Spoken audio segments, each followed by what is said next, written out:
Hello everyone. तो आज से हम लोग स्टार्ट करने वाले हैं एफआरबी में हिस्ट्री, और हिस्ट्री में भी स्टार्ट करने वाले हैं एशियंट हिस्ट्री से। बिकॉज पहले तो हम लोगों ने शेड्यूल बनाया था कि भाई हम लोग करने वाले हैं क्या, फिज़िक्स करने वाले हैं। लेकिन जैसे कि मैंने आप लोगों को सुबह बताया था टेलीग्राम एंड यूट्यूब पे दोनों पे कि हम लोग एशियंट हिस्ट्री करने वाले हैं एंड करंट अफेयर्स। जैसे कि मैंने जब अनाउंसमेंट वीडियो डाला था एफआरबी के लिए तो बताया था कि लास्ट में करेंगे करंट अफेयर्स को, लेकिन करंट अफेयर्स को लास्ट में नहीं करेंगे, साथ साथ ही करते रहेंगे। उसके दो बेनिफिट हैं, एक तो एंड के लिए, एक तो मतलब करंट अफेयर्स साथ साथ होता चलेगा। टेस्ट में भी जो आप लोगों का संडे को टेस्ट होता है उसमें किसका क्या स्कोर रहा पहले तो बताइए कमेंट सेक्शन में, जो कल का टेस्ट हुआ था।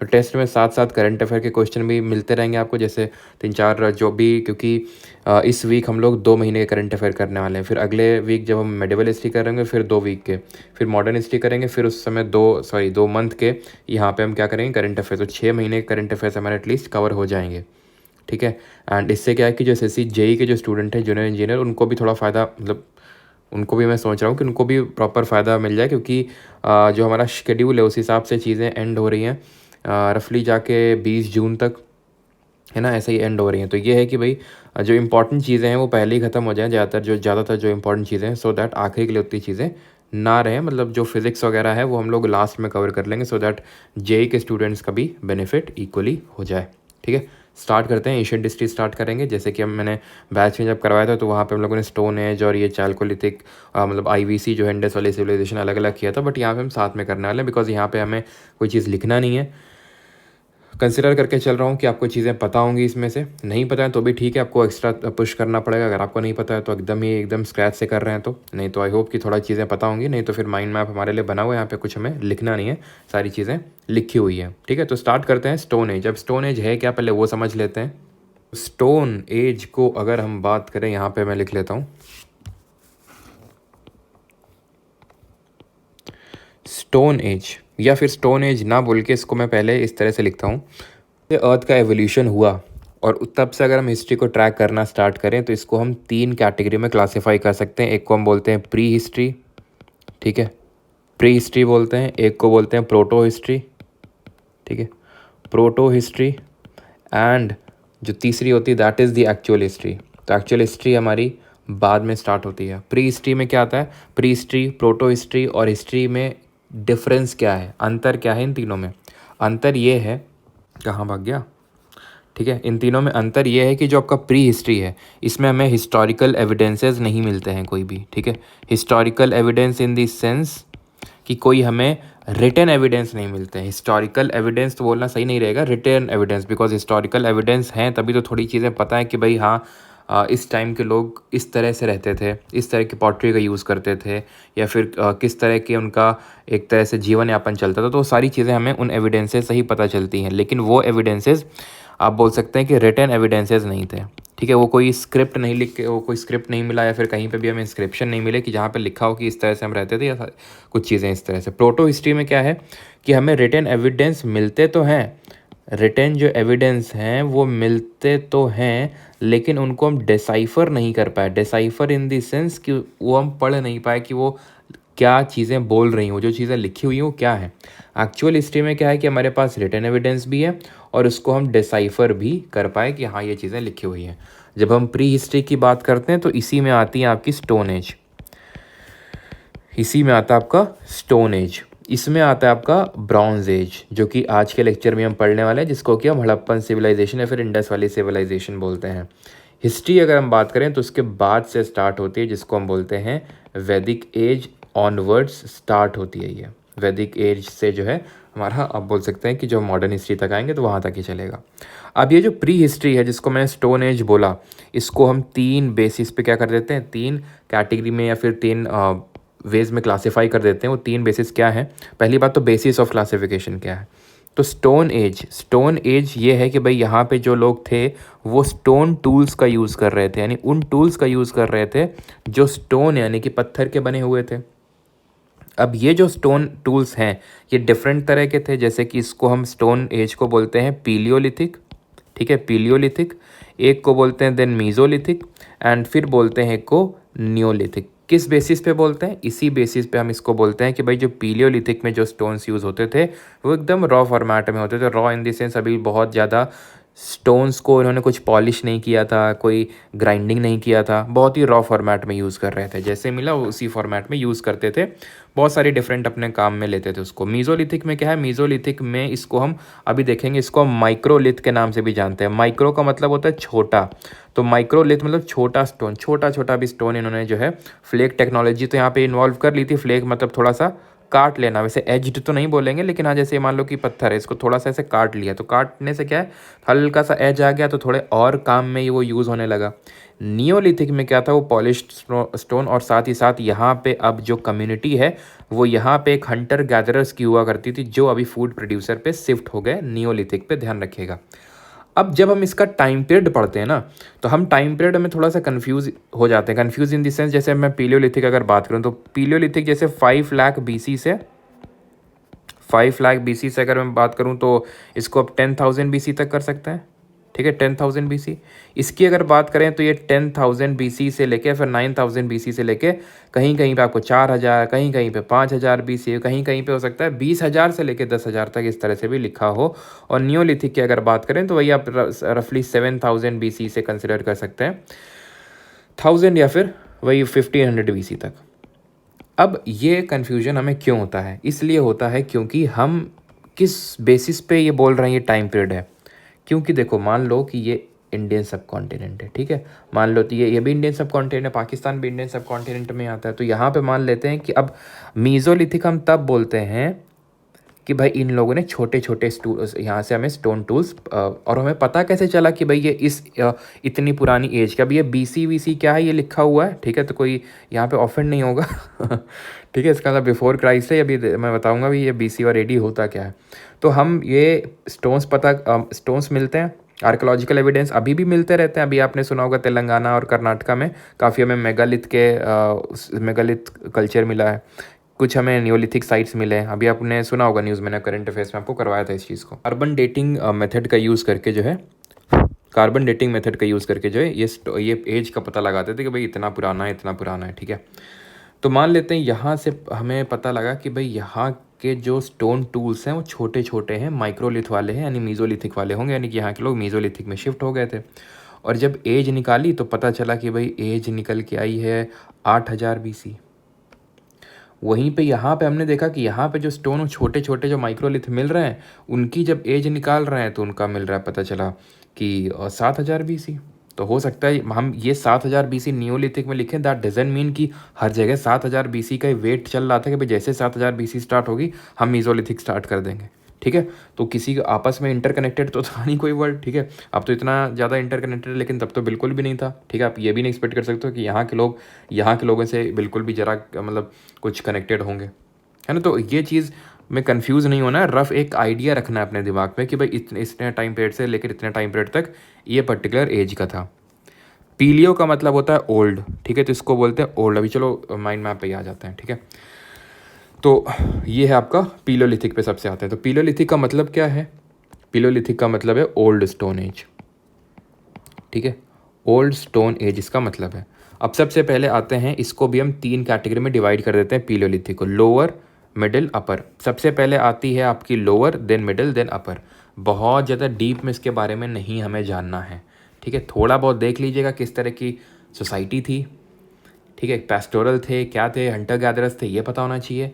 पीलियोलिथिक का मतलब क्या होता है, थोड़ा बहुत टाइम पीरियड, क्योंकि सारी साइट्स याद करने जाएंगे जो यहाँ पे लिखी हुई है, ठीक है। जब मैंने बैच में करवाया था तो उसी हिसाब से सारे आपके बनाए गए हैं, लेकिन दैट डजंट मीन कि आपको एक एक रटा हुआ होना चाहिए। इससे मैं इसलिए बोल रहा हूँ जानबूझ के, सो दैट जो इंपॉर्टेंट चीज़ें हैं उस पर आपका फोकस ना हट जाए सारी चीज़ें याद करने के चक्कर में, ठीक है। तो जो यहाँ पे मैंने आपको चीज़ें समझाई एकदम अच्छे से याद रखिएगा। पीलियो का मतलब ओल्ड स्टोन होता है, मीज़ोलिथिक का मतलब मिडिल, और नियोलिथिक का न्यू स्टोन एज, ठीक है। अभी एक एक करके देखते हैं। तो अपर जो है, लोअर, अपर या फिर लोअर, सॉरी अपर बोलो, लोअर या फिर अर्ली जो पीलियोलिथिक है हम बात करें, तो ये जब हम बात करते हैं तो ये 5 लाख बीसी से लेके 50,000 बीसी तक का जो टाइम पीरियड है उसको हम कोट करते हैं कहाँ पे, लोअर या अर्ली पीलियोलिथिक पे, जिसको कि हम क्या बोलते हैं, पीलियोलिथिक को ओल्ड स्टोन एज, यानी ओल्ड स्टोन एज को भी हम 3 बेसिस पे या फिर 3 टाइप्स में क्लासीफाई करते हैं, 3 डिफरेंट टाइम पीरियड्स में क्लासीफाई करते हैं।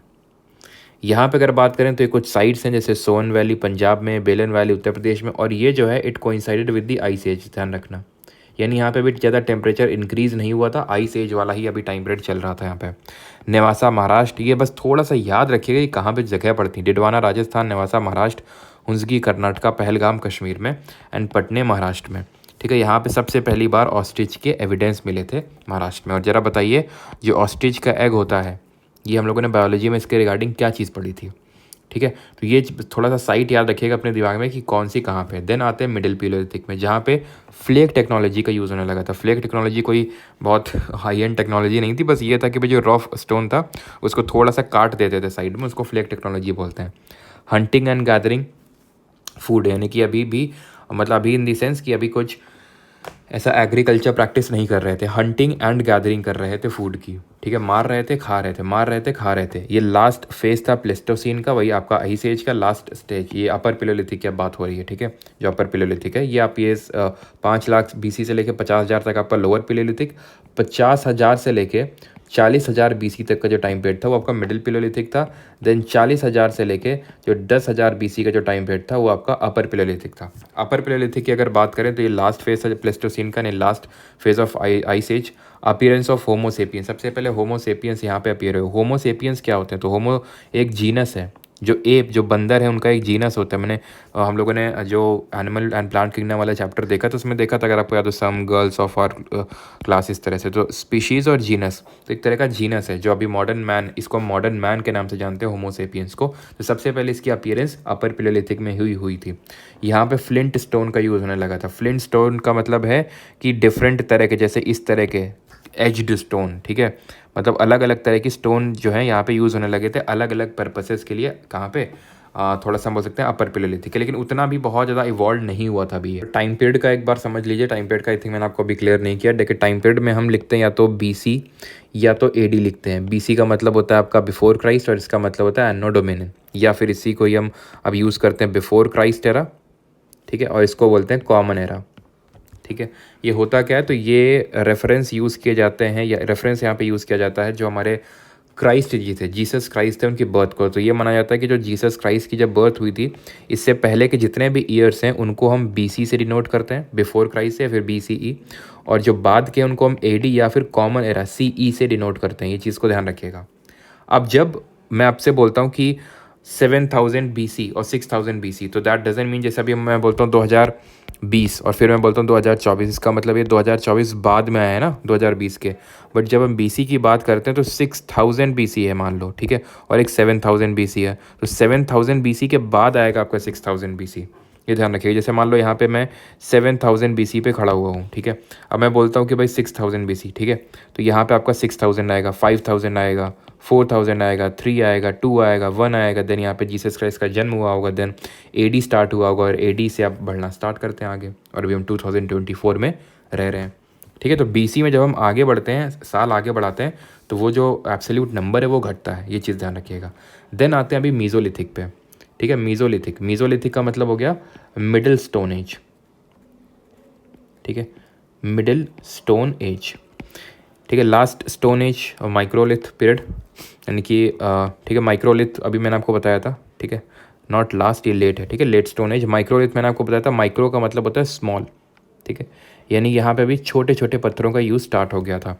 वार्म क्लाइमेट था काफ़ी, मतलब अभी प्लेस्टोसीन तो ख़त्म हो चुका था, अपर पैलियोलिथिक में वार्म क्लाइमेट था, increase flora and fauna, use fire and small stone tools का यूज़ करते थे। ये कुछ साइट्स हैं जैसे लंगनाज महसाना गुजरात में, भीमबेटका आपको देखने को मिलेगा भोपाल मध्य प्रदेश में, चौपानी मांडो देखने को मिलेगा इलाहाबाद उत्तर प्रदेश में, बिरभानपुर ये आपका पड़ेगा वेस्ट बंगाल में, बागोर हिंदी राजस्थान, और यहाँ पे earliest evidences of domestication of animals यहाँ से देखने को मिले, यानी कि एनिमल्स को डोमेस्टिकेट करना यानी पालना स्टार्ट कर दिया था।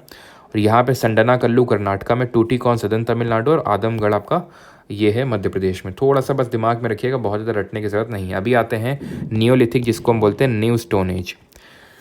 फूड प्रोड्यूसर्स अब यहाँ पे बन चुके थे ये। अब ये हंटर गैदरर से शिफ्ट हो चुके थे फूड प्रोड्यूसर्स पे। ध्यान रखिएगा इस चीज़ को, ये इंपॉर्टेंट है। फूड प्रोड्यूसर थे नियोलिथिक वाले, ये पॉइंट इंपॉर्टेंट है। यहाँ पे ये लोग अब टाउन्स में रहने लगे थे और ये प्रॉपर्टी ओन करने लगे थे। टाउन्स यानी कस्बे बना के रहने लगे थे, गांव बना के रहने लगे थे, यानी प्रॉपर्टी ओन करने लगे थे। आर्ट अगर हम बात करें, ये आर्ट हमें देखने को मिलती भीमबेटका मध्य प्रदेश से। अब आप बोलेंगे कि ये तो सर आपने मीज़ोलिथिक में बताई थी, तो ये मीज़ोलिथिक है कि ये नियोलिथिक साइट है जो भीमबेटका जो ये आपके मध्य प्रदेश में। तो एक्चुअल में ये मीज़ोलिथिक में भी, इसमें मीज़ोलिथिक के भी एविडेंस मिले और हमें नियोलिथिक के भी मिले। ऐसा नहीं कि भाई यहाँ पे चलो जो लोग माइक्रोलिथ का यूज़ कर रहे थे वो एकदम से एक्सटिंक्ट हो गए, यहाँ पे ख़त्म हो गए और वो नियोलिथिक। तो काफ़ी जो यहाँ पे लोग रह रहे थे वो फर्दर जो है फर्दर इवॉल्व हो गए नियोलिथिक में, यानी कि वो अब और बेटर पॉलिश्ड स्टोन्स का यूज़ करने लगे। अभी भी स्टोन टूल्स का यूज़ कर रहे हैं, क्योंकि स्टोन टूल्स का यूज़ कर रहे हैं इसीलिए लिथिक लिथिक लगा रहे हैं। लिथिक का मतलब ये होता है स्टोन, पीलियो का मतलब ओल्ड, मीज़ो का मतलब मिडिल और नियो का मतलब न्यू। ठीक है। पॉटरी कैसे यूज़ कर रहे थे, पॉटरी किस लिए यूज़ करते थे, पॉटरी मतलब जो घड़े टाइप होते हैं ना, तो वो किस लिए यूज़ करते थे, क्योंकि जो अनाज वगैरह है उसको स्टोर करने के लिए। भाई यहाँ का पॉटरी मिली है, दैट मीन्स कि भाई ये लोग जो है अब इनके पास सरप्लस अनाज होने लगा था, तभी तो पॉटरी रखी थी जिसमें सरप्लस जो एक्स्ट्रा अनाज इनके पास होता था उसको स्टोर करके रखते थे। किस कलर की होती थी, ब्लैक एंड रेड, जैसे कि मान लो पूरी ब्लैक है उस पर रेड की थोड़ी सी पेंटिंग कर दी। फिर अगर हम बात करें कौन कौन सी साइट्स हैं, तो मेहरगढ़ बलूचिस्तान में सबसे पहले, ध्यान रखना यहाँ पे सबसे पहले राइस के एविडेंस मिले थे। ठीक है, राइस के, और कहीं कहीं पे मतलब ये भी माना जाता है कि यहीं पे सबसे पहले वीट के एविडेंसेस भी मिले थे। कहाँ पे, जो मेहरगढ़ पड़ता है बलूचिस्तान में, बोलन पास है, बोलन दर्रा उसके पास में देखने को मिलता है। कश्मीर वैली में ध्यान रखना बुरजा होम, ये दो इंपॉर्टेंट है, बुरजा होम और गुफक्राल। ये दोनों बहुत इंपॉर्टेंट इसलिए हैं बिकॉज दोनों तक तो कश्मीर में है। ये एकदम आपको याद नहीं करना 16 किलोमीटर और 41 किलोमीटर, ये ठीक है अभी आपको याद नहीं करना है। ठीक है, मैंने बैच में बता दिया था, लेकिन अभी कंसिडरिंग कि आप रिवाइज कर रहे हैं तो उन चीज़ों पे पहले ज़्यादा फोकस करिए जो ज़्यादा इंपॉर्टेंट है। बुरजा होम की अगर बात करें, एक्चुअल मीनिंग है द प्लेस ऑफ बर्च। ठीक है, प्लेस ऑफ बर्च। बर्च क्या है, एक तरह का पेड़ है वहाँ पे होता है। ठीक है, BIRCH। जो यहाँ पे हमें देखा कि बहुत सारे मतलब बर्च के पेड़ भी मिले यहाँ पे जब ये साइट्स डिस्कवर हुई। अभी भी मिलते हैं यहाँ पे पेड़ बर्च के, तो इसी वजह से बुरजा होम का नाम बुरजा होम पड़ा, प्लेस ऑफ बर्च। देन यहाँ पे एक और साइट मिली जिसका नाम है गुफक्राल। गुफक्राल का मतलब होता है केव ऑफ पॉटर, जैसे जैसे इसका मतलब होता है प्लेस ऑफ बर्च, वैसे इसका मतलब होता है केव ऑफ पॉटर, गुफक्राल। ठीक है, गुफा है किसकी, जो पॉटर्स हैं, पॉटर्स मतलब जो पॉटरी बनाते थे, जो आपका ये घड़े टाइप बनाते थे ये। ठीक है, ये कहाँ पे 41 किलोमीटर, सब याद नहीं रखना, बस इतना याद रखिए कश्मीर वैली में। एंड बुरजा होम जो है, बुरजा होम में वेपन्स ऑफ बोन्स मिलते हैं। सिर्फ दो ऐसे न्यूलिथिक साइट्स हैं, सिर्फ दो ऐसे न्यूलिथिक साइट हैं जहाँ पे हमें क्या मिले, जहाँ पे हमें बोन से, हड्डियों से बने हुए वेपन्स मिले। एक तो ये है बुरजा होम और दूसरी है चिरांद, जो कि है बिहार में, बिहार के पटना के पास है पड़ती है साइट चिरांद। यहाँ पे भी वही सेम चीज़ मिला। एक चीज़ और याद रखिएगा, एक साइट है जिसका नाम है कैटल हुयुक। ठीक है, कैटल हुयुक, इससे क्वेश्चन आया था आई थिंक CGL 22 में। एंड ये कोई इंडिया में साइट नहीं है, ये जो है आपकी तुर्की जो कंट्री पड़ती है प्रेजेंट डे, वहाँ पे ये साइट है, नियोलिथिक साइट। ये चीज़ को ध्यान रखिएगा, बस इतना ही चीज़ आपको ध्यान रखना है, कहाँ पे है और किस स्टोन एज से बिलोंग करती है, पीलो, मीज़ो या फिर नियो से। क्लियर इतनी चीज़। आगे बढ़ते हैं अभी और देखते हैं कर्नाटका में जो मिलेट कल्टीवेशन सबसे पहले देखने को मिला था, संगना कल्लू, ब्रह्मगिरी, मस्की, पिकली हल और हल्लूर। बस साइट देख लीजिएगा। ये जो मैंने आपको ऊपर बताया गुफकराल बुरजा होम, ये बहुत इंपॉर्टेंट है, इसको आप मत भूलिएगा। ये जो मैंने आपको बताया ये चिरांद वाली, ये मत भूलिएगा, और यहाँ से क्या मिला वो भी। और मेहरगढ़ में सबसे पहले राइस के एविडेंस मिलते हैं। देन आते हैं उत्तर प्रदेश में इलाहाबाद, ये साइट देखने को मिलती है। और यहाँ पे ध्यान रखिएगा, यहाँ पे कोलदीवा करके भी साइट है। ठीक है, कोलदीवा जो उत्तर प्रदेश में पड़ती है आपकी, ये जो कोलदीवा साइट है यहाँ पे भी one of the earliest evidences of rice मिलते हैं। यहाँ पे मैंने आपको बताया था क्या, मेहरगढ़, और मेहरगढ़ ध्यान रखना ये सबसे ओल्डेस्ट नियोलिथिक साइट जो इंडियन सब कॉन्टिनेंट में मिली 7000 BC में रफली। ठीक है, इसका कार्बन डेटिंग से पता चला कि इतना पुराना है। And it is the oldest Neolithic site in Indian सब कॉन्टिनेंट। अब बाकी अक्रॉस दी वर्ल्ड तो हो सकता है इससे भी पुरानी पुरानी साइट्स होंगी, लेकिन इंडियन सब कॉन्टिनेंट की बात करें, कोलदीवा में डोमेस्टिकेशन ऑफ राइस और अर्ली एविडेंसेस ऑफ राइस यहाँ पे भी देखने को मिलते हैं कोलदीवा में। ठीक है, एंड कुछ फ्रैगमेंट ऑफ बोन्स भी देखने को मिलते हैं। आंध्र प्रदेश में अगर बात करें, उटनूर, बुडिहल, नागार्जुनकोंडा, और ये सब कहाँ मिलते हैं, जो भीमा और कृष्णा और तुंगभद्रा रिवर्स हैं उनके अराउंड में। ठीक है, तो ये उटनूर थोड़ा सा ध्यान रखना, ये इंपॉर्टेंट है आंध्र प्रदेश में। तमिलनाडु में अगर बात करें, पय्यमपल्ली एंड कावेरी, बेलन वैली में आपको मैंने बता दिया, ये जो उत्तर प्रदेश की जो बेलन वैली है वहीं पे वो कोलदीवा देखने को मिला, और महागरा और कोलदीवा।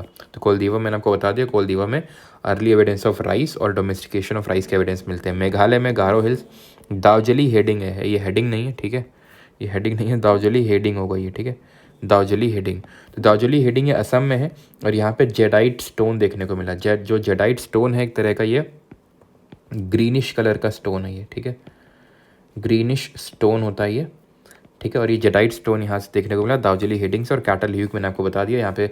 It was the first human proto city, मतलब एक तरह की सिटी टाइप थी नियोलिथिक साइट में ही, कैटल ह्यूक जो कि है तुर्की में। तो ये है हमारा पूरा स्टोन एज। अब स्टोन एज के बाद आएंगे हम लोग कॉपर एज में, जिसको कि हम चाल्कोलिथिक एज बोलते हैं। अभी चाल्कोलिथिक एज हम किस टाइम पीरियड की बात करें, सबसे पहली बात तो ये ध्यान रखना कि जो कॉपर है it was the first metal, ठीक है, first metal discovered by humans, ठीक है। ये पहला धातु है जो सबसे पहले ह्यूमंस ने डिस्कवर किया। टाइम पीरियड की अगर हम बात करें ना, तो टाइम पीरियड ये जो ब्रॉन्ज एज है ये वही सेम टाइम पीरियड पे था। कॉपर एज जो है, चाल्कोलिथिक जो एज है, कॉपर एज जिसको बोलते हैं, इसको कॉपर, इसको एज, ठीक है। तो ये उसी सेम टाइम का था जब हमारा ब्रॉन्ज एज चल रहा था। मैं आपको समझाता हूँ ब्रॉन्ज एज क्या है। तो आपने ये चीज़ को पढ़ा होगा, ठीक है, क्या चीज़ को पढ़ा होगा आपने, कि जैसे मान लो जो हमारा हड़प्पन साइट्स हैं, ठीक है, जो हमारी हड़प्पन साइट्स हैं, या फिर जो इंडस वैली सिविलाइजेशन है, वो इस इंडस वैली के अराउंड डेवलप हुआ था, ये पढ़ा होगा आपने, ठीक है। अब ये जो हमारी चाल्कोलिथिक साइट है, जब मैं बोल रहा हूँ चाल्कोलिथिक मतलब कॉपर एज ना, चाल्कोलिथिक, तो मतलब ये है कि ये लोग कॉपर का यूज़ नहीं करते थे, अब किस सॉरी स्टोन का यूज़ नहीं करते थे। अब स्टोन एज गया, अब क्या आ गया, कॉपर का एज आ गया, कॉपर का युग आ गया, ताम्र युग जिसको बोलते हैं हिंदी में। तो तांबा कहाँ पे, जहाँ पे पाया जाएगा वहीं पे ये डेवलप होगा। तो तांबा इंडिया में पाया जाता है यहाँ पे यूजुअली, ठीक है, जो आपका ये मध्य प्रदेश और राजस्थान वाला रीजन है। तो यहाँ पे अगर आप ध्यान से देखेंगे तो ये जो रीजन है ये है कॉपर एज की जो हमारी साइट्स हैं, ठीक है।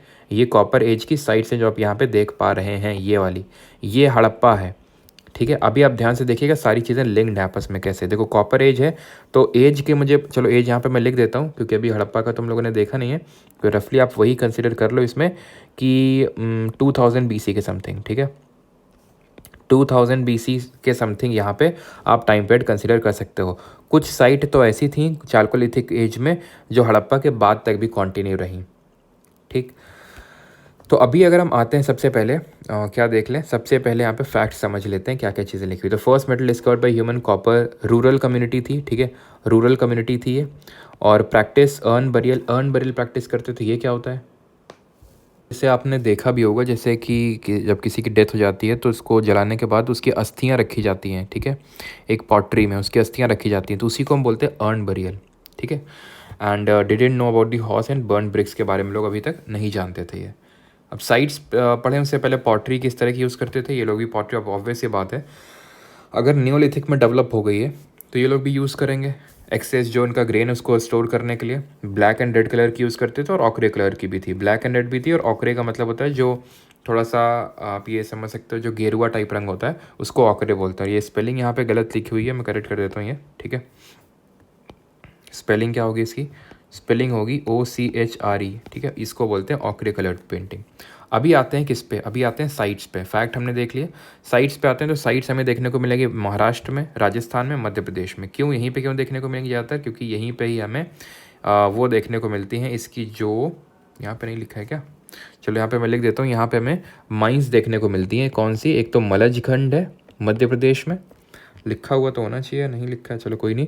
मलज खंड है मध्य प्रदेश में, एक तो फेमस माइन है जो आज अगर हम देखते हैं तो, और एक खेतरी माइन है कौन सी, राजस्थान में। तो यहीं पे हमें ज़्यादातर इसके एविडेंसेस मिलते थे इसी पर्टिकुलर रीजन में। तो महाराष्ट्र में अगर बात करें, सबसे पहले जो साइट डिस्कवर हुई थी उसका नाम है जॉर्वे, इसीलिए इस कल्चर को जॉर्वे कल्चर बोलते हैं। जब मैं बोलता हूँ जॉर्वे कल्चर, जैसे जब मैं बोलता हूँ हड़प्पन सिविलाइजेशन, तो इसका मतलब ये है कि जो इंडस वाली सिविलाइजेशन है उसमें सबसे पहले जो साइट मिली थी वो हड़प्पा थी, तो इसीलिए हम उसको हड़प्पन सिविलाइजेशन बोल देते हैं बस। उसी तरह यहाँ पे जॉर्वे सबसे पहले साइट मिली थी, जिसको जॉर्वे कल्चर बोलते हैं। जॉर्वे, नेवासा, दैमाबाद, चंडोली, इनामगांव, नासिक, नवडाटोली, ये साइट मिली थी वेस्टर्न महाराष्ट्र में, जो कि चाल्कोलिथिक साइट्स थी। और इसमें से सबसे बड़ी जो थी दैट इज़ ये, ठीक है, इसमें से ये सबसे लार्जेस्ट थी, सबसे बड़ी थी दैमाबाद। देन अगर हम बात करें तो आती हैं हमारी क्या, साउथ ईस्ट राजस्थान वाली साइट्स आती हैं। आहार, गिलुंद, ये इंपॉर्टेंट साइट हैं इसीलिए क्योंकि सबसे पहले यहाँ पे जो मिला था आहार मिला था, तो इसको आहार बानस कल्चर बोल देते हैं, जो राजस्थान के अराउंड डेवलप हुआ था, बानस जो रिवर है बानस वैली के अराउंड में, ठीक है। तो अगर हम बात करें वेस्टर्न मध्य प्रदेश में, तो मालवा, कयाथा और ईरान। मालवा, कयाथा, ईरान, ध्यान रखिएगा ये वेस्टर्न मध्य प्रदेश में। ईस्टर्न इंडिया में अगर बात करें, चिरान जो अभी हमने पढ़ा था बिहार पटना के पास, यहाँ पे हमें टूल्स मिले थे बोन्स के बने हुए, एंड बुर्दवान और मिदनापुर, ठीक है, ये है वेस्ट बंगाल में। तो थोड़ा सा ध्यान रखिएगा, खासकर जो महाराष्ट्र की साइड से एंड राजस्थान की है ना। महाराष्ट्र में ये जॉर्वे कल्चर जब भी आता है तो आपको पता होना चाहिए, जॉर्वे कल्चर जब हम बोलते हैं तो उसका मतलब है कि जो महाराष्ट्र का जो कॉपर एज है उसकी हम बात कर रहे हैं, बिकॉज सबसे पहली साइट यहाँ पे जॉर्वे ही डिस्कवर हुई थी। तो ये है आपका कॉपर एज। बस में इतनी चीज़ें याद रखनी है कि सबसे पहले कौन से मेटल डिस्कवर हुआ था, टाइम पीरियड कौन है और कौन से रीजन में ये डेवलप हुआ था। ठीक है, अभी आते हैं किस पे, इंडस वैली सिविलाइजेशन पे। इसको हम जानते हैं ब्रॉन्ज एज के नाम से। तो अभी हम क्या क्या ख़त्म कर चुके हैं, और यहाँ पे आप मैं इस पे देख सकते हो मैप पे, ये आपका गणेश्वर जोधपुरा कल्चर है। कहाँ पे, अहर कल्चर है राजस्थान में, और गणेश्वर जोधपुरा भी है राजस्थान में। कयाथा और मालवा कल्चर कहाँ पे, ये वेस्टर्न मध्य प्रदेश में। जॉर्वे कल्चर कहाँ पे, आपका महाराष्ट्र में। तो अभी हम सर क्या कर चुके हैं, अभी हम कर चुके हैं एक तो प्री हिस्ट्री वाला टाइम, जहाँ पे हमने ये स्टोन एज किया। स्टोन एज में हमने old stone age, middle stone age और न्यू स्टोन एज किया, जिसको हम बोलते हैं पीलो, मीज़ो और नियो। फिर हमने किया प्रोटो हिस्ट्री। प्रोटो हिस्ट्री में आता है क्या हमारा, अभी प्रोटो हिस्ट्री नहीं किया, प्रोटो हिस्ट्री पे आ रहे हैं। और प्री हिस्ट्री में हम रख सकते हैं किसको, कॉपर एज को या फिर चालकोलिथिक को। अब हम करने जा रहे हैं क्या, प्रोटो हिस्ट्री। और हम क्या क्या कर चुके हैं, स्टोन एज के अलावा हम कॉपर एज कर चुके हैं। और ये जो प्रोटो हिस्ट्री वाला पीरियड है, जब भी हम जिस पे एंटर करने वाले हैं, जिसको इंडस वैली सिविलाइजेशन बोलते हैं, तो इसी को ही हम बोलते हैं bronze age civilization. Bronze age civilization क्यों बोलते हैं, ब्रॉन्ज क्या है ये, ब्रॉन्ज एक एलॉय होता है, एक मिश्र धातु होती है। किसकी मिश्र धातु होती है ब्रॉन्ज, ये होती है कॉपर यानी तांबे और टिन की। ये कॉपर और टिन का एक एलॉय है, एक मिश्र धातु है। तो ये लोग ब्रॉन्ज का यूज़ कैसे कर पा रहे थे, ये लोग थोड़ा डेवलप हो गए थे। ये इधर, ये जो आपको दिख रहा है हड़प्पा वाले, ये क्या कर रहे थे, यहाँ से कॉपर उठा रहे थे, यहाँ से कॉपर उठा रहे थे और अफ़गानिस्तान से टिन उठा रहे थे। दोनों को मिला रहे थे और ब्रॉन्ज बना रहे थे, और ब्रॉन्ज टूल्स का यूज़ कर रहे थे ये लोग। टाइम पीरियड की अगर बात करें तो टाइम पीरियड ये होगा आपका वही जो अभी मैंने यहाँ पे लिखा था, मैं एग्जैक्टली लिख देता हूँ, वही सेम जो कॉपर एज थोड़ा जिस टाइम पे डेवलप कर रहा था, ये होगा आपका टाइम पीरियड 2500 से लेके 2500 से लेके वही आप समथिंग 1750, ठीक है, या फिर 1700 लिखा है लेकिन कोई नहीं, ठीक है, इतना आप याद रखिएगा, 2500 से लेके 1750 BC तक। यानी कि अभी हम और आगे और आगे और आगे बढ़ रहे हैं। ठीक है, अभी जब हम 7000 BC की बात कर रहे थे मेहरगढ़ में, जो हमें सबसे ओल्डेस्ट न्यूलिथिक साइट है, अभी हम आ चुके हैं 2500 BC में। ठीक है, धीरे धीरे हम आगे बढ़ते रहेंगे इसमें। तो टाइम पीरियड आप समझ गए, ब्रॉन्ज एज सिविलाइजेशन क्यों बोलते हैं इसको, ब्रॉन्ज एज क्यों बोलते हैं वो भी आप समझ गए। ध्यान रखेंगे कि आयरन के बारे में भी इन्हें नहीं पता था। ये लोग अर्बन सिविलाइजेशन के लोग थे। एक एक करके आप चीज़ें देखते हैं। ये लोग अर्बन सिविलाइजेशन के लोग थे। अर्बन सिविलाइजेशन का मतलब है कि हमें कुछ ऐसे एविडेंस मिलते हैं जिससे ये पता चलता है कि लोग ग्रामीण परिवेश के नहीं थे, शहरी परिवेश के थे। पहली बात तो ये, इसको हम इंडस वैली सिविलाइजेशन क्यों बोलते हैं, क्योंकि ये इंडस रिवर या फिर जिसको सिंधु नदी बोलते हैं उसके किनारे देखने को मिला।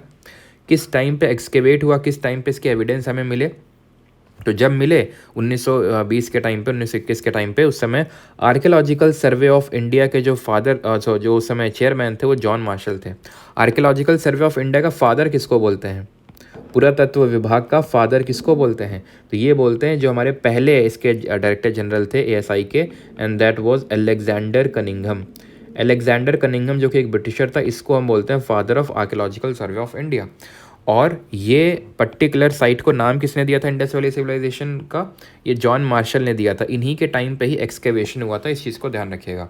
ये कहाँ कहाँ पे स्प्रेड है इंडस वैली सिविलाइजेशन, ये आपको देखने को मिलेगा पंजाब, हरियाणा, मतलब इंडिया की साइड से अगर बात करें, इंडिया, पाकिस्तान और अफगानिस्तान में, 3 देशों में देखने को मिलता है। तो इंडिया में पंजाब, हरियाणा, राजस्थान, वेस्टर्न यूपी, गुजरात यहाँ पे। पाकिस्तान में पंजाब जो प्रांत है, सिंध, बलूचिस्तान वहाँ पे। और कुछ पार्ट हैं आपके कहाँ पे, थोड़ा सा जो अफगानिस्तान वाला रीजन, लेकिन अफगानिस्तान में तो ना के बराबर है, मेन आपका इंडिया और पाकिस्तान में।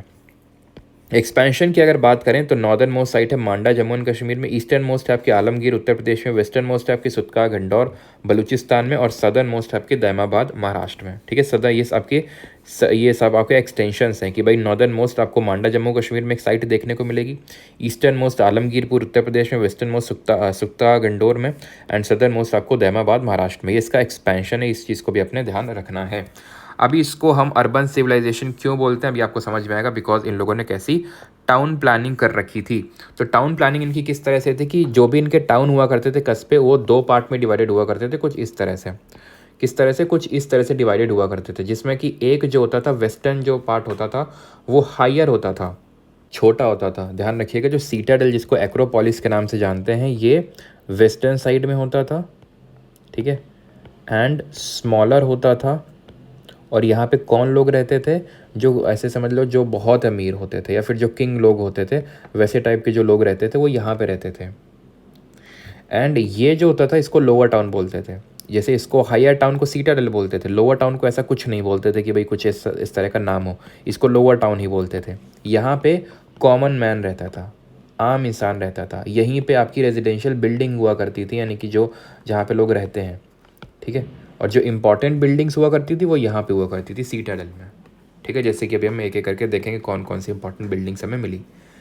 एक सिटी थी जो 3 पार्ट में डिवाइडेड थी, वो था आपका यहाँ पे एक मिडल टाउन भी था, जहाँ पे जो थोड़े से ट्रेडर कम्युनिटी, रिच ट्रेडर्स हैं, वो इस मिडल टाउन में भी रहा करते थे। लेकिन वो साइट कौन सी थी, कोई गेस करेगा? चलो तब तक आप गेस करो, मैं आपको हिंट देता हूँ। वहाँ पे हमें जाइंट वाटर रिजर्वायर सिस्टम देखने को मिला, उसका नाम डी से स्टार्ट होता है, ठीक है। थोड़ा सस्पेंस तो होना चाहिए क्लास में, तो अब गेस करिए और फिर अभी हम देखेंगे। तो आगे बढ़ते हैं। ग्रिड सिस्टम देखने को मिला था। ग्रिड सिस्टम का मतलब क्या, रोड्स आपस में ये इस तरह से 90 डिग्री में डिवाइड कर रही थी खुद को, 90 डिग्री में डिवाइड कर रही थी, और घरों का जो दरवाजा है वो पीछे की तरफ खुल रहा था। यानी कि इस तरह की वो ग्रिड सिस्टम था कि भाई हवा चले और अपने आप ही सारी चीज़ें, जो सारे रोड हैं वो साफ़ हो जाएं। ड्रेनेज सिस्टम बहुत ही प्रॉपर था, ड्रेनेज सिस्टम कि भाई हर घर कनेक्टेड था एक कॉमन नाले से, मतलब इस तरह से नाली से। फिर यहाँ पे पॉट होल्स भी देखने को मिलते हैं साफ़ सफाई करने के लिए। तो प्रॉपर जो आज के ज़माने में जो किसी शहर में हमें ड्रेनेज सिस्टम देखने को मिलता है वो वहाँ पे मिलता था। नाला को गबरबंद बोलते थे ये, टू स्टोर, मतलब ये जो नाला टाइप होता है, नाला अभी हम बोलते हैं नाला जहाँ पे वेस्ट वगैरह बहता है, लेकिन ये लोग जहाँ पे वाटर स्टोर करते थे उसको गबरबंद या नाला बोलते थे, ठीक है। मतलब गबरबंद बोलते हैं इसको, गबरबंद, ठीक है। फर्स्ट टू प्रोड्यूस कॉटन, यानी कॉटन प्रोड्यूस करने वाले सबसे पहले थे, उसको सिंडन के नाम से जाना जाता था। पशुपति सील मिली थी। ये कोई टाउन प्लानिंग का कोई खासियत नहीं है, लेकिन हाँ इसको अलग जगह होना चाहिए था। पशुपति सील को भी हम बाद में डिस्कस करेंगे। टेक्नोलॉजी एंड क्राफ्ट की अगर बात करें तो ब्रॉन्ज टूल्स का ये लोग यूज़ करते थे। अभी मैंने बताया कि जो कॉपर और टिन का एक एलॉय है, मिश्र धातु है। आयरन के बारे में इन्हें नहीं पता था, ये बहुत इंपॉर्टेंट फैक्ट है, इसको एकदम रट लीजिएगा कि इनको आयरन एंड लोहे के बारे में नहीं पता था। Occupation textile, brick layering, boat making, Beed, jewellery, ये सब बनाते थे ये, है ना, ईंटें बनाते थे। और ये जो टाउन प्लानिंग है या फिर अर्बन प्लानिंग हमें और कहाँ से पता चलती है कि ये लोग जो है बर्न्ट ब्रिक्स का यूज़ करते थे। बर्न्ट ब्रिक्स यानी कि जो आज जब हम घर बनाने के लिए कौन सी यूज़ करते हैं, कच्ची ईंटें तो यूज़ करते हैं नहीं, बर्न्ट ब्रिक्स का यूज़ करते हैं, वैसे ये लोग भी बर्न्ट ब्रिक्स का यूज़ करते थे। बीड मेकिंग करते थे, बीड वो जो मोती टाइप होते हैं, और उसी से ज्वेलरी बनाते थे, इसे बीड से ही, ठीक है। जेडाइट स्टोन देखने को मिला यहाँ पे, कहाँ पे, असम की दाउजेली हेडिंग में जेडाइट स्टोन। फिर अगर हम बात करें गोल्ड ऑर्नामेंट्स देखने को मिले, gold broad from the Karnataka. भी आपको पता है एक ग्रीन कलर का स्टोन होता है जो कि एक तरह का जेम स्टोन होता है, ठीक है। और यहाँ पे अगर हम बात कर रहे थे गोल्ड ऑर्नामेंट्स की, ठीक है, तो गोल्ड ऑर्नामेंट्स की जो बात कर रहे थे कर्नाटका से मिला, बिकॉज कर्नाटका जो है आपका ज्योग्राफी में हम लोग पढ़ेंगे, यहीं पे हमें क्या देखने को मिलती हैं, गोल्ड की माइंस देखने को मिलती हैं। अगर आपको याद हो KGF, that is Kolar gold fields, Hutti gold mines, वो कहाँ पे, कर्नाटका में। पॉटरी एंड पॉटर व्हील यहाँ पे आपको देखने को मिला, पॉटर्स व्हील, यानी कि जिससे कि जो कुम्हार होते थे जो अपनी पॉटरी बनाते थे, तो उसको बोलते हैं पॉटर्स व्हील, तो वो भी यहाँ पे हमें देखने को मिला। अभी आते हैं ट्रेड पे। तो through evidences of seals made of steatite and terracotta, यानी कि ट्रेड करते थे किसके, सील्स हमें मिली, सील्स हमें पता चलता है। और ब्रोकन सील्स मिली थी कहाँ पे, मेसोपोटामिया, इराक में। जो इराक का सिविलाइजेशन था इन्हीं के समय में, यानी कंटेम्प्रेरी सिविलाइजेशन इन इराक, वो था मेसोपोटामिया का। जो ये मेसोपोटामिया का सिविलाइजेशन था, ये किन नदी के किनारे आपका बसा हुआ था, तो टिग्रिस एंड यूफ्रेट्स, ठीक है। टिग्रिस और यूफ्रेट्स नदी के किनारे ये बसा हुआ था। और यहीं से हमें पता चलता है, यहीं से ही हमें पता चलता है मेसोपोटामिया के जो एविडेंसेस मिलते हैं, लिटरेरी एविडेंसेस मिलते हैं कि भाई ये लोग जो है हड़प्पा के लोग खुद को मेलुहा बुलाते थे, मतलब या फिर ये लोग भी उनको, मेसोपोटामिया वाले इनको मेलुहा बुलाते थे हड़प्पा वाले को। तो हम ये कंसिडर करते हैं कि हाँ हड़प्पा वाले भी खुद को मेलुहा ही बुलाते होंगे, ठीक है। तो ये ध्यान रखना कि मेलुहा, ये जो हमें पता चलता है, ये हड़प्पा के लोगों के लिए टर्म यूज़ किया था किसने, मेसोपोटामिया वालों ने। तो ये मेलुहा मेसोपोटामिया नहीं है, ये क्या है, हड़प्पा है। लेकिन हड़प्पा वालों ने नहीं मेलुहा, हड़प्पा से हमें नहीं पता चला, हमें पता चला वहाँ के एविडेंस से। तो ये लोग सील का यूज़ करते थे कि मान लो कि कोई चीज़ ट्रेड कर रहे हैं तो इसमें सील लगा देते थे। या तो वो स्टीएटाइट की बनी होती थी, जो एक तरह का सॉफ्ट स्टोन होता है, मुलायम पत्थर होता है, इतना भी मुलायम नहीं लेकिन हाँ रफ, मतलब रिलेटिवली स्मॉल, आपका सॉफ्ट होता है। टेराकोटा एक तरह का जो एक बेक्ड अर्थ होता है। बेक्ड अर्थ का मतलब क्या है कि भाई मिट्टी को बेक कर दिया, ठीक ठीक है, मिट्टी को थोड़ा सा पका दिया, that is terracotta. Evidence, Harappan seals यहाँ पे मिलती हैं, दे कॉल्ड हड़प्पा मेलुआ लिखा हुआ है। वेट मेजरिंग फाउंड इन 16 का मल्टीपल, तो जो वेट मेजरिंग करते थे वो 16 के मल्टीपल्स में करते थे, ठीक है। और जैसे अभी मतलब हम लोग 16 आना ये सब इस तरह से मल्टीपल यूज़ करते हैं, तो ये लोग भी 16 के मल्टीपल्स में यूज़ करते थे। बार्टर सिस्टम का यहाँ पे यूज़ होता था, यानी ऐसा कोई करेंसी यहाँ पे हमें देखने को नहीं मिली। बार्टर सिस्टम आप जानते होंगे कि भाई आपके पास मान लेते हैं कि वीट है, नहीं गेहूँ है, ठीक है, और मुझे गेहूं की नीड है, और मेरे पास मान लेते हैं राइस है, नहीं चावल है, और आपको चावल की नीड है। तो जो है डबल अगर कोइंसिडेंस ऑफ वांट्स है, यानी जो आपको चाहिए वो मेरे पास है, जो मुझे चाहिए वो आपके पास है, और हम दोनों एग्री हैं, तो इसको बोलते हैं डबल कोइंसिडेंस ऑफ वांट। तभी ये मतलब बार्टर सिस्टम वर्क करता है। तो बार्टर सिस्टम ही यहाँ पे चलता था इस टाइम पे, कोई सच करेंसी डेवलप नहीं हुई थी। लैपिस लजूली का भी ये लोग ट्रेड करते थे। तो लैपिस लजूली क्या है, एक तरह का ब्लू स्टोन है, जैसे कि आपका जेडाइट जो स्टोन है वो एक तरह का ग्रीनिश जेम स्टोन है। ये जो लैपिस लजूली है ये ब्लू स्टोन है। जो लैपिस लजूली में मिलता कहाँ से है, ये एक इंडिया में सबसे ओल्डेस्ट साइट है, फिर पूरे हड़प्पन सिविलाइजेशन की सबसे पुरानी साइट है बिराना, जो कि आपको फ़तेहाबाद हरियाणा में देखने को मिलेगी। तो यहाँ यहीं से हमें इसके एविडेंसेस मिलते हैं। अभी आते हैं रिलीजियस प्रैक्टिसेस पे। तो ये वर्शिप टेम्पल्स वगैरह में ऐसा बहुत यहाँ पे देखने को नहीं मिला। दैट मीन्स कि यहाँ पे प्रीस्टली क्लास का डोमिनेशन तो नहीं था, लेकिन हाँ ऐसा तो है नहीं कि बिल्कुल पूजा वगैरह करते नहीं थे। फैलस जिसको हम लिंग मतलब शिवलिंग रहता है, ठीक है, तो जो फैलस है उसकी पूजा करते थे, और जो ये योनि है उसकी पूजा करते थे, which is the female genital organ, जिसकी आज भी हम करते हैं। पशुपति ट्रीज़, ठीक है, पशुपति सील मिली यहाँ से हमें प्रोटो शिवा की, अभी हम देखेंगे मोहनजोदारो से। एनिमल्स मदर अर्थ यहाँ पे मिली, बिलीव इन, ये घोस्ट में बिलीव करते थे। ये ऐसा कोई बहुत इंपॉर्टेंट पॉइंट नहीं है। डोमेस्टिकेशन ऑफ एनिमल्स, तो इन एनिमल्स के बारे में को ये डोमेस्टिकेट करते थे। किस एनिमल के बारे में नहीं पता था, ये भी इक्वली इंपॉर्टेंट हो जाता है। तो गाय के बारे में नहीं पता था, हॉर्स के बारे में नहीं पता था, ये इंपॉर्टेंट है। हॉर्स की सिर्फ हमें एक हड्डी देखने को मिली, एक बोन देखने को मिली, उसके बेसिस पे हम ये नहीं बोल सकते कि इन लोगों को हॉर्स के बारे में पता था, या फिर हॉर्स का ये डोमेस्टिकेशन करते थे। एलिफेंट के बारे में पता था, ठीक है, कैमल्स हो गया, बफेलो, गोट्स, और ये शीप्स, ऑक्सन, पिग्स, इन सब के बारे में पता था। अभी देखेंगे वो कैसे हमें पता चला कि इनके बारे में इन लोगों को पता था। पॉलिटी, कोई टेम्पल नहीं था, तो भाई ट्रेडिंग कम्युनिटी ही यहाँ पे एक मेन कम्युनिटी हुआ करती थी, यानी प्रिस्टली क्लास का डोमिनेशन यहाँ पे नहीं था, मर्चेंट क्लास का डोमिनेशन था। स्क्रिप्ट यानी कि शिलालेख की अगर बात करें तो ये लोग पिक्टोग्राफिक स्क्रिप्ट देखने को मिलती है। पिक्टोग्राफिक का मतलब है कि पिक्चर्स के फॉर्म में इन्होंने कुछ दर्शाने की कोशिश की है, लेकिन जिसको कि हम आज तक समझ नहीं पाए, डिसाइफर नहीं कर पाए, इसीलिए हम बोलते हैं कि ये प्रोटो हिस्ट्री का पीरियड है। बॉस्टोफिडॉन स्क्रिप्ट, बॉस्टोफिडॉन होता है जहाँ पे आप राइट से लेफ्ट लिखते हो, देन लेफ्ट से राइट, देन राइट से लेफ्ट, मतलब राइट से लेफ्ट लिखना स्टार्ट करते हो, ना कि लेफ्ट से राइट से, जैसे आज हम लेफ्ट से राइट लिखते हैं वो लोग राइट से लेफ्ट लिखते थे, ठीक है। अब आते हैं हम किसके बारे में, साइट्स के बारे में पढ़ेंगे। यहाँ पे हम साइट्स, कौन सी साइट में क्या मिला, क्या इंपॉर्टेंट चीज़ थी, और ये सारी चीज़ें देखो। सबसे पहले जो साइट डिस्कवर हुई थी उसका नाम था हड़प्पा, तभी हम इस सिविलाइजेशन को हड़प्पन सिविलाइजेशन बोल देते हैं। कब डिस्कवर हुई थी, 1921 में। किसने डिस्कवर किया था, दयाराम साहनी ने। कहाँ पे, किस रिवर के किनारे ये है, साइट लोकेटेड है रावी। ये तीन चीज़ें बहुत इंपॉर्टेंट है। जॉन मार्शल उस समय आर्कोलॉजिकल सर्वे ऑफ इंडिया के चेयरमैन थे, मैं आपको बता चुका हूँ। यहाँ पे हमें क्या क्या देखने को मिलता है, ये है कहाँ पे, ये आपका प्रेजेंट डे पाकिस्तान में पड़ता है। पाकिस्तान के जो पंजाब प्रांत है वहाँ पे 6 ग्रैनरीज इन ईच रो, इस तरह से 6 ग्रैनरीज, यहाँ पे 6 और यहाँ पे 6, इस तरह से हमें 6 ग्रैनरीज इन ईच रो देखने को मिलती हैं।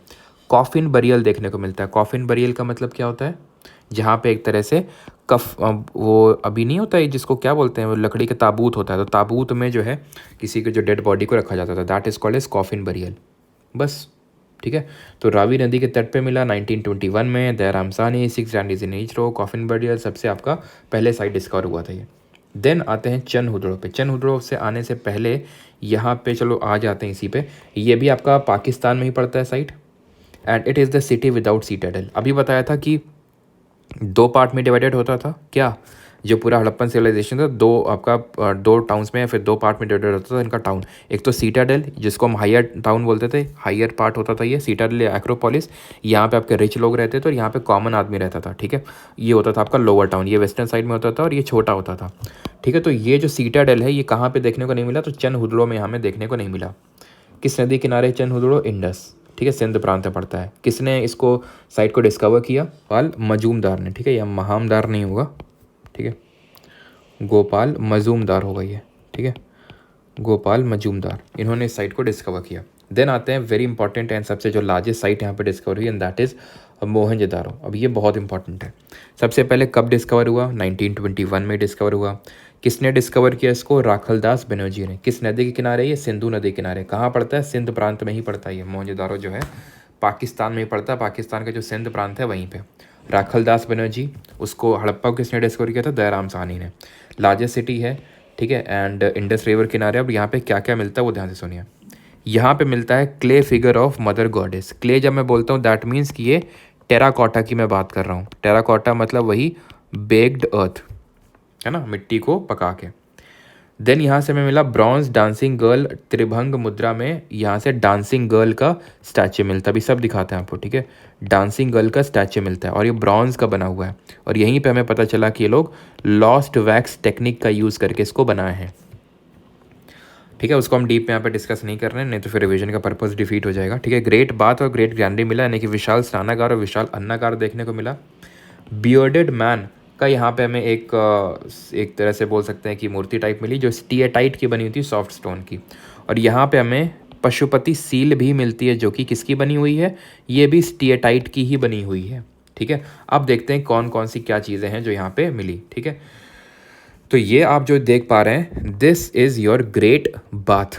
ये है आपकी ग्रेट ग्रैनरी। ये जो ग्रेट ग्रैनरी है ना, it is the largest site. ये सबसे बड़ी साइट है, मतलब सॉरी सबसे लार्जेस्ट बिल्डिंग है जो हमें पूरे हड़प्पन सिविलाइजेशन में कहीं पे मिली। ये सबसे सबसे बड़ी बिल्डिंग है जो कि है ग्रेट ग्रैनरी। यहाँ पे ग्रेन्स को स्टोर किया जाता था। हड़प्पा में जो ग्रैनरीज मिली थी वो ऐसे रोज़ में मिली थी, ऐसे 6 ग्रैनरीज इन ईच रो, है ना। ये है आपका विशाल क्या है, स्नानागार है, ठीक है। और ये कहाँ पे होता था? ये सीटाडेल, मतलब कि अपर टाउन में होता था, ये लोअर टाउन में नहीं होता था। ये है आपका बियर्डेड मैन, ठीक है, मोदी जी नहीं है ये ठीक है। और ये मेलोनी जी नहीं है, ये कौन है? ये डांसिंग गर्ल का स्टैचू है जो त्रिभंग पॉस्चर पे है। एंड त्रिभंग पॉस्चर मतलब यहाँ पे बेंड है, यहाँ पे बेंड है और यहाँ पे बेंड है, तो वो उसको त्रिभंग पॉस्चर बोलते हैं। एंड इसका अभी पता नहीं कौन सा, आई थिंक IB का एग्जाम हुआ था इसमें इसकी हाइट पूछ ली थी। तो इसकी हाइट ध्यान रखिएगा, 10.5 सेंटीमीटर्स इसकी हाइट है। किसकी? इसकी, जो आपकी ये डांसिंग गर्ल का स्टैचू है, ठीक है। आगे बढ़ते हैं। और ये भी आपका जैसे होता है, ये लॉस्ट वैक्स टेक्निक का बना हुआ है, ब्रॉन्ज का बना हुआ है। देन इस पे आते हैं, ये कौन है? ये हमारी गॉडेस अर्थ है। और ये जो गॉडेस अर्थ हैं, जहाँ पे दिखाया गया कि किस तरह से इनके वूम से एक तरह से पेड़ का जन्म हो रहा है। तो तभी इससे हमें पता चला कि ये गॉडेस अर्थ को सिग्निफाई या फिर सिम्बलाइज किया जा रहा है इसके थ्रू, कि किस तरह से अर्थ से ये पेड़ निकल रहा है। तो इसको पूछते होंगे लोग, ठीक है। ये किसका बना हुआ है? ये आपका वही मैंने बताया, टेराकोटा का। टेराकोटा।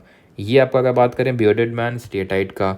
ये जो हमें पशुपति सील मिली, ये भी स्टेटाइट की। ये जो पशुपति सील है यहाँ पे, अब पता नहीं आप यहाँ पे देख पा रहे हैं कि नहीं देख पा रहे हैं, लेकिन यहाँ पे हमें एक तो दो डियर की यहाँ पे हमें एक तो मिला फोटो, ठीक है। राइनो का मिला, बेफेलो का मिला, ठीक है, टाइगर का मिला। तो यहाँ पे कौन कौन से एनिमल्स मिलते हैं पशुपति सील में, वो पूछ लेता है, जो यहाँ पे लिखे हुए हैं। लिखे होंगे ये, ठीक है। ये पशुपति सील में कौन कौन से, तो animals in it, buffalo, elephant, tiger, deer, rhino, जिसको यूनिकॉर्न भी बोलते हैं, एक सींग वाला गैंडा, ठीक है। तो ये सब मिले हुए हैं। अब इसको याद अगर आपको रखना है आसानी से, तो ऐसे याद कर सकते हैं, बेटर डियर से, ठीक है। बेटर डियर, BETR और डियर। तो B से हो जाएगा आपका बफेलो, E से एलिफेंट, T से टाइगर, R से राइनो और डियर से डियर। तो 2 डियर उनके कहाँ में देखने को मिलते हैं? जो पशुपति मतलब जिनको प्रोटो शिवा भी बोलते हैं। तो ये प्रोटो शिवा है, ठीक है। आप देख पा रहे होंगे प्रोटो शिवा जो यौगिक पोस्चर में बैठे हुए हैं, योग परफॉर्म कर रहे हैं, एकदम ध्यान मुद्रा में बैठे हुए हैं। और यहाँ पे जो है वो एनिमल्स दिखाए गए हैं। यहाँ पे 2 आप देख सकते हैं, डियर हैं, ठीक है। यहाँ पे आपका टाइगर है, 1 हॉर्न ये राइनो है यहाँ पे, ठीक है। और यहाँ पे एलिफेंट को दर्शाया गया है। तो ये, और ये देख सकते हैं ये क्या है? ये पिक्टोग्राफिक स्क्रिप्ट है, पिक्चर से कुछ यहाँ पे लिखा हुआ है जो कि हम डिसाइफर नहीं कर पाए। देन आते हैं लोथल पे। लोथल ये साइट जो है गुजरात में मिलती है। गुजरात में एशियंट पोर्ट है, यानी कि प्राचीन बंदरगाह है, या फिर हम डॉकयार्ड भी बोलते हैं। डॉकयार्ड मतलब जहाँ पे शिप्स वगैरह रुकते हैं। ये आपका भोगावा रिवर के किनारे देखने को मिलता है। कौन सी रिवर? भोगावा। और यहाँ पे हमें जॉइंट या डबल बरियल देखने को मिलता है। जिस तरह से कॉफिन बरियल देखने को मिल रहा था हड़प्पा में, लोथल में हमें जॉइंट या डबल बरियल। डबल बरियल का मतलब ये होता है मेल और फीमेल बगल में, इसको बोलते हैं डबल बरियल। इसको याद रखिएगा। आई थिंक जो मैं पीछे ऐड करना भूल गया और वो था, उसको ऐड कर लीजिएगा, नहीं तो मैं ऐड कर देता हूँ। चलो, ये जो बुर्जा होम मैंने आपको बताया था ना, कहाँ गया बुर्जा होम? ये बुर्जा होम, ठीक है। ये देख सकते हैं, एडिट तो है, मैं बताना भूल गया था। ठीक है, domestic dogs were buried with his master, human lived in lake side in pit. यानी कि यहाँ पे मास्टर के साथ डॉग को जो है, जो डॉग होता था उसको बरी किया जाता था। जैसे फॉर एग्जांपल डेथ हो गई, जो ओनर हुआ करता था डॉग का, देन जब डॉग की डेथ होती थी तो उसको वहाँ पे बरी कर दिया जाता था। या फिर जब डॉग की डेथ हो गई मान लेते हैं, तो जब मास्टर की डेथ होती थी तो उसको साइड में बरी कर देते थे। ठीक है, और यहाँ पे लेक साइड पिट में रहते थे। जैसे मान लो यहाँ पे तालाब है, उसी के पास में ही पिट यानी गड्ढे में रहते थे। ठीक है, मेहरगढ़ के लोग क्या थे, वो ब्रिक वगैरह का यूज़ बना के, थोड़ा सा मतलब ब्रिक, वो बर्न्ड ब्रिक नहीं जो हड़प्पा में देखने को मिलती है, ऐसे ही कच्चे दीवार टाइप बना के। बट ये लोग जो है ये पिट में, गड्ढे में रहते थे। लेक साइड में क्यों रहते थे? बिकॉज फूड का अच्छा सोर्स मिल जाता था लेक के पास रहने से। ठीक है, चलिए, तो ये चीज़ हो गई हमारी। और अभी हम आते हैं, यहाँ पे थे ना लोथल में। ठीक है, और लोथल साइट को किसने डिस्कवर किया था? तो लोथल साइट को डिस्कवर किया था SR राव ने। ठीक है, राव साहब ने। ठीक है, अभी कालीबंगा पे आते हैं। कालीबंगान, कालीबंगान है आपका राजस्थान में पड़ता है। यहाँ पे काले मतलब काले बैंगन, मतलब काले यहाँ पे ब्लैक बैंगल्स देखने को मिलते हैं। प्लॉट फील्ड यानी जोता हुआ खेत यहाँ पे देखने को मिलता है। 7 फायर अल्टर, ठीक है, यहाँ पे हमें फायर अल्टर देखने को मिलता है, यानी कि आग की वेदी देखने को मिलती है। ना सिर्फ कालीबंगा में बल्कि लोथल में भी देखने को मिलता है। तो लोथल में भी इस चीज़ को ऐड करिएगा कि लोथल और कालीबंगा में हमें क्या देखने को मिलते हैं? फायर अल्टर, यानी कि आग की वेदी देखने को मिलती है। ईच हाउस, हर हाउस के पास खुद का वेल यहाँ पे देखने को मिलता है, कुआं। प्लॉशेयर देखने को मिला। ठीक है, एंड घग्गर, ऑब्वियस सी बात है, अगर जुता हुआ खेत है तो किसी से तो जोता होगा, तो हल से जोता होगा। और घग्गर नदी किनारे आपका कालीबंगान। देन आते हैं सुतका गंडौर पे। सुतका गंडौर जो कि हमारी वेस्टर्न मोस्ट साइट है, बलूचिस्तान प्रोविंस से पड़ती है। Coastal area, one single bone of horse, sorry Sutka Gandor Surkotada दोनों अलग हैं। ठीक है, अब यहाँ पे या तो इसको हटा लीजिए फिर। ठीक है, सुतका गंडौर को हटा लीजिए। सुतका गंडौर मैंने आपको बताया था, जैसे कि ये इंडिया है, ठीक है, ये पाकिस्तान है। ठीक है, ये पाकिस्तान है, तो यहाँ पे आपको मोहनजोदारो वगैरह, मोहनजोदारो कोट दीजिए। यहाँ पे एकदम वेस्टर्न साइड पे देखने को मिलता है सुतका गंडौर, तो वो सबसे वेस्टर्न मोस्ट साइट है। सुरकोतला जो है वो आपका पड़ता है गुजरात में। ये कहाँ पे है? गुजरात में है। ये चीज़ ध्यान रखिएगा। यहाँ पे एक सिंगल बोन देखने को मिलती है हॉर्स की। सिर्फ एकमात्र साइट है जहाँ से कुछ एविडेंस देखने को मिला, किसका? हॉर्स का। लेकिन हम ये नहीं बोल सकते कि इनको हॉर्स के बारे में पता ही होगा। हो सकता है कि कुछ ऐसा हुआ हो कि वहाँ पे एक हड्डी आ गई हो। ठीक है, धौलावीरा पे आते हैं, ये भी आपको गुजरात में देखने को मिलेगा। जायंट वाटर, तो ये वही साइट है जो मैं बता रहा था, जो 3 पार्ट में डिवाइडेड थी, यानी सीटाडेल भी था, लोअर टाउन भी था, और यहाँ पे मिडिल टाउन भी था। और यहाँ पे जायंट वाटर रिजर्वायर सिस्टम देखने को मिला। तो ये जब भी वाटर रिजर्वायर का कुछ भी इस तरह से क्वेश्चन आ जाए, आंसर धौलावीरा ही होगा। राखीगढ़ी हरियाणा में है, लार्जेस्ट साइट है इंडिया में। ओवरऑल तो लार्जेस्ट साइट आपकी मोहनजोदारो है, लेकिन इंडिया में अगर बात करें तो कौन सी है? राखीगढ़ी है। ओल्डेस्ट कौन सी है? बिराना, बिराना जो हरियाणा में है। ठीक है, घग्गर नदी किनारे आपका राखीगढ़ी। एंड टेराकोटा के व्हील्स एंड टॉयज देखने को मिलते हैं राखीगढ़ी में। देन आते हैं बिराना, हरियाणा में है, ओल्डेस्ट IVC साइट है। बनावली, RS बिष्ट ने इसको एक्सकेवेट किया था, हरियाणा में ये भी है, घग्गर नदी किनारे। एंड यहाँ पे ग्रिड पैटर्न नहीं देखने को मिलता है। और यहाँ पे सबसे पहले हमें बनावली में जो है बारले के एविडेंस मिलते हैं। ठीक है, बारले। देन अगर हम बात करें रोपड़, ये कहाँ पे? पंजाब में।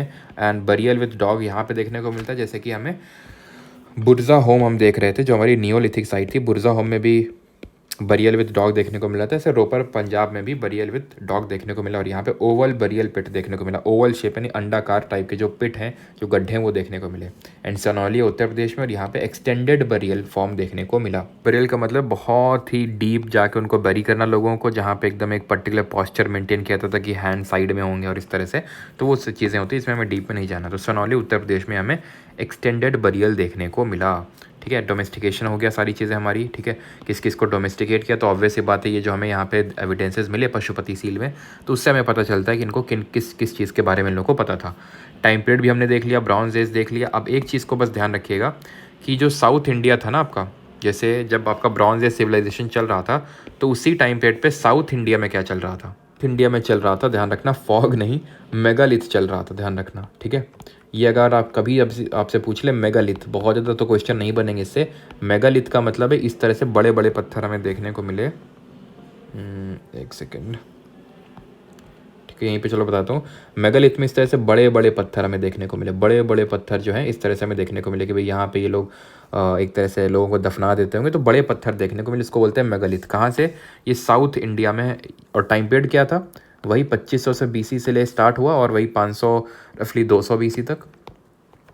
यानी कि ये तो यहाँ पे तो हड़प्पा वाला ख़त्म हो गया था हमारा 1750 में, और ख़त्म होने के पीछे रीज़न क्या है, हड़प्पा कब कैसे ख़त्म हुआ इसके पीछे कोई क्लियर एविडेंस नहीं। कोई लोग मानते हैं कि अर्थक्वेक आया था, कोई लोग बोलते हैं कि भाई हो सकता है कि बाढ़ आई हो, या हो सकता है सूखा पड़ गया हो सकता है कि आर्यन का इन्वेजन हो, लेकिन आर्यन इन्वेजन थ्योरी उतनी एक्सेप्ट नहीं की जाती है, ठीक है, क्योंकि वो लोग काफ़ी बाद में आए थे ऐसे माना जाता है। तो वो हम आर्यन का इन्वेजन अगले लेक्चर में पढ़ेंगे। तो मेगालिथ ध्यान रखना, जब हड़प्पा यहाँ पे फ्लरिश कर रहा था ये नॉर्दर्न और वेस्टर्न पार्ट में आपका, तो ये साउथ इंडिया में आपका मेगालिथ चल रहा था, ठीक है, मेगालिथ जिसका मतलब होता है लार्ज स्टोन, ठीक है। तो यहाँ पे हमारी होती हैं चीज़ें खत्म। ये माइंड मैप आपको देखने को मिल जाएगा कहाँ पे, परमार एसएससी टेलीग्राम पे, जिसका लिंक आपको वीडियो के डिस्क्रिप्शन में दिया हुआ है। तो वहाँ से आप जाके इन माइंड मैप्स को डाउनलोड कर सकते हैं, इस पूरे PDF को डाउनलोड कर सकते हैं। एंड मिलते हैं अगले लेक्चर में। Thank you.